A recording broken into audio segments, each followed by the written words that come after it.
उद्धरेदात्मनात्मानं नात्मानमवसादयेत् नात्मानमवसादयेत् आत्मैवह्यात्मनो बन्धुर्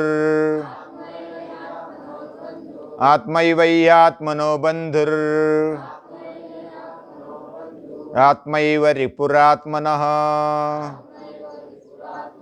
आत्मैव रिपुरात्मनः।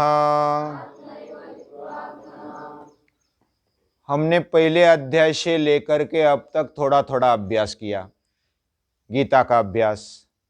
गीता का अभ्यास वैसे बहुत बड़ा है, लेकिन हमारी बुद्धि जितनी है उतना हम समझने की कोशिश कर रहे हैं। अब उसी को अभ्यास बोलते हैं। हमारी जितनी बुद्धि है उतना हम अभ्यास करेंगे। किसी की छोटा होने पर भी बुद्धि बड़ी होती है, जैसे ज्ञानेश्वर महाराज, तो वो छोटा होने पर भी बुद्धि बड़ी है, वो विशाल बुद्धि है। वैसे वेदव्यास की भी विशाल बुद्धि है। नमोस्तुते व्यास विशाल बुद्धे।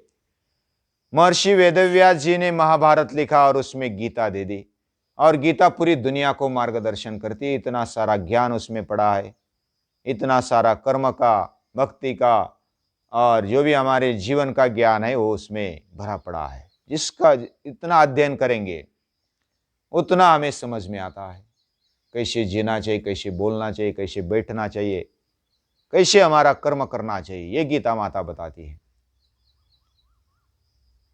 पहले अध्याय से लेकर के पहले अध्याय में अर्जुन विषाद, दूसरे अध्याय में सांख्य, तीसरे अध्याय में कर्मयोग, चौथे अध्याय में ज्ञान कर्म संन्यास योग, पांचवें अध्याय में कर्म संन्यास योग, और छठा अध्याय है आत्म संयम योग, या तो ध्यान योग बोलते हैं उसमें।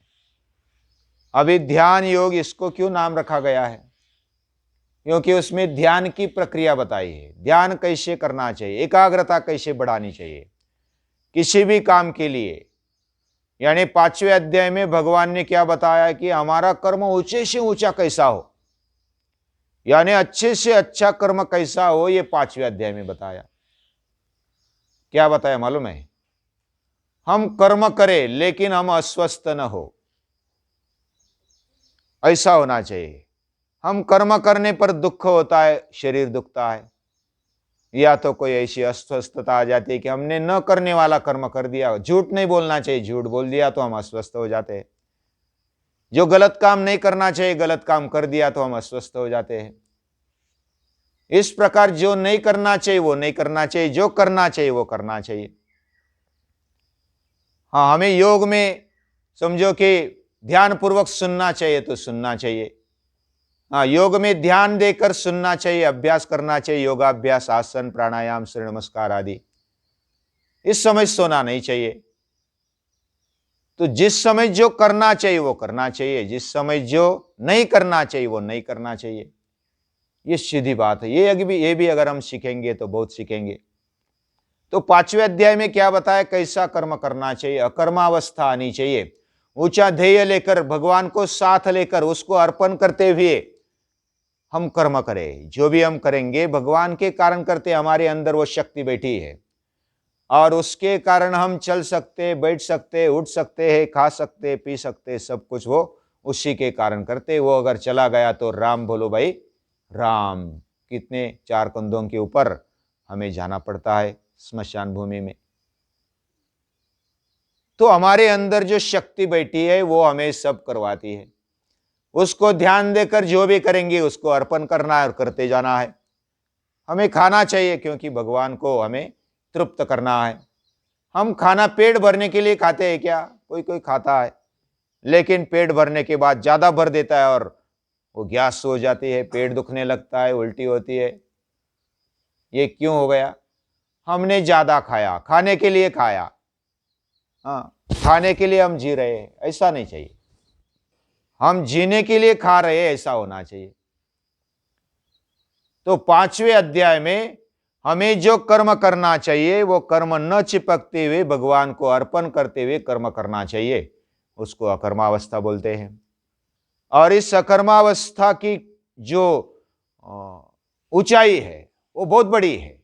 हम उसको समझ पाएंगे, वर्णन कर पाएंगे, ऐसा नहीं होता। ये तो वाचो निवर्तन्ते अप्राप्य मनसा स, वो मन में बुद्धि में जल्दी उतरता नहीं है। ये कर्म कैसे करे? फायदे के बिना हम कर्म नहीं करते हैं।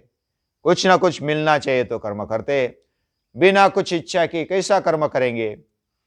तो भगवान कहते इसका अभ्यास करो। ये बुद्धि से ग्राह्य है, सूक्ष्म बुद्धि से इसको समझना, और ये इंद्रियों से पार है, ऐसा ये है। इंद्रियाणि परान्या और इंद्रियभ्य परम मनः, मनसस्तु परा बुद्धियो बुद्धे परतस्तु सा। ये संस्कृत में है, लेकिन संस्कृत में होने के बावजूद भी हम अगर समझने की कोशिश करेंगे तो एक बात अगर समझेंगे तो हमारा जीवन बदल जाता है, हमारे सांसें बदल जाती है, हमारा करना, हमारा बोलना, हमारा सुनना, ये सब कुछ बदल जाता है। ये गीता में बताया है।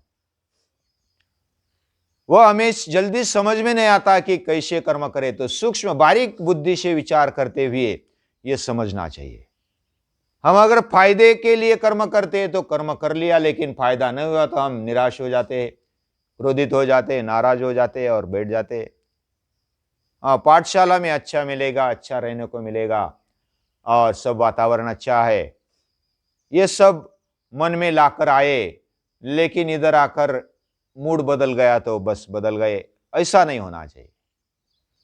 जो भी हमने तय किया है, तय किया हुआ कर्म हमें करना चाहिए। यानी उसमें दुख आएगा, संघर्ष आएगा, समस्या आएगी, लेकिन जो चलते रहता है वही मंजिल पाता है।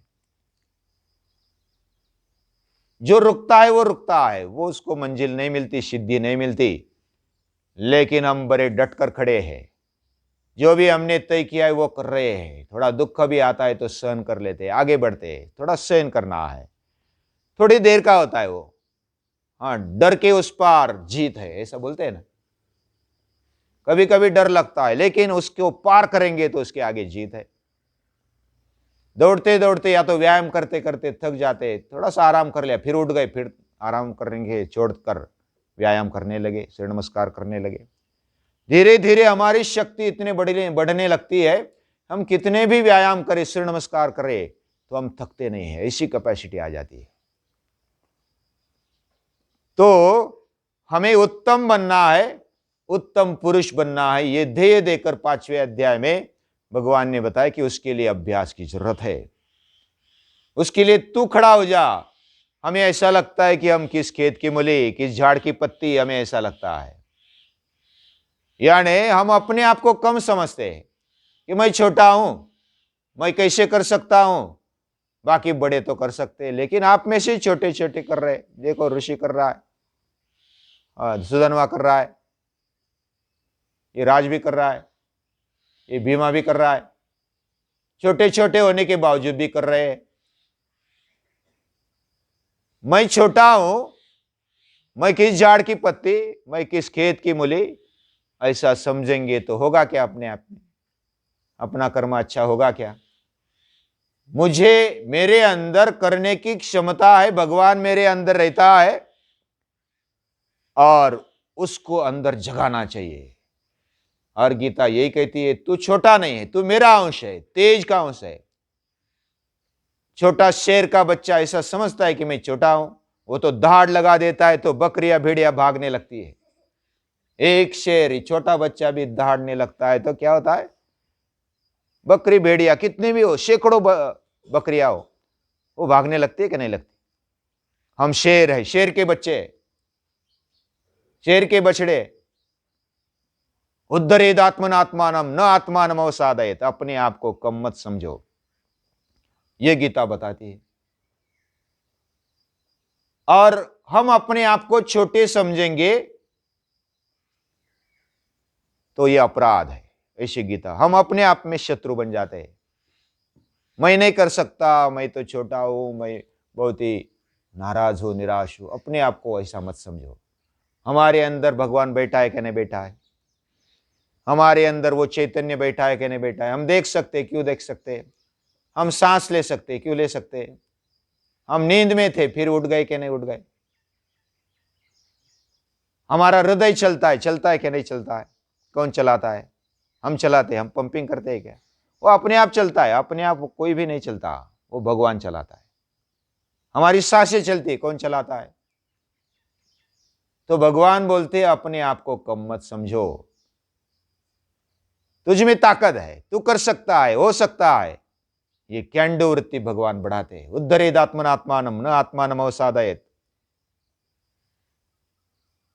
और आत्मा वही आत्मनो बंधु, हम अपने आप के मित्र बने। कोई हमें मदद करेगा तब हम उठेंगे। थोड़े से पहले पहले मदद लगती है उठने के लिए, कोई किसी को उठाने के लिए बोलो और हम उठ जाते सभी, सुबह सुबह उठ जाते हैं। ये बहुत बड़ी बात है। उठने का पहला काम जो कर लेता है ना, वो महान बनता है। जो सबसे पहले एक हाथ में उठ जाता है वो महान बनता है। ये याद रखो। वो सावधान है, वो जागरूक है। वो उठने का पहला काम इतना उत्साह से कर लिया, बस भगवान ने मुझे उठाया, मेरी सांस चलाई, मुझे याद दिलाई। ये याद करना चाहिए। सुबह सुबह भगवान को नमस्कार करना चाहिए। कराग्रे वसते लक्ष्मी, करमूले सरस्वती, कर मध्य तु गोविंदा। हमें अगर भगवान को भी प्राप्त करना है तो हम हमारे हाथों से प्राप्त कर सकते हैं। हमें पैसा भी पाना है तो हमारे हाथ से प्राप्त कर सकते हैं।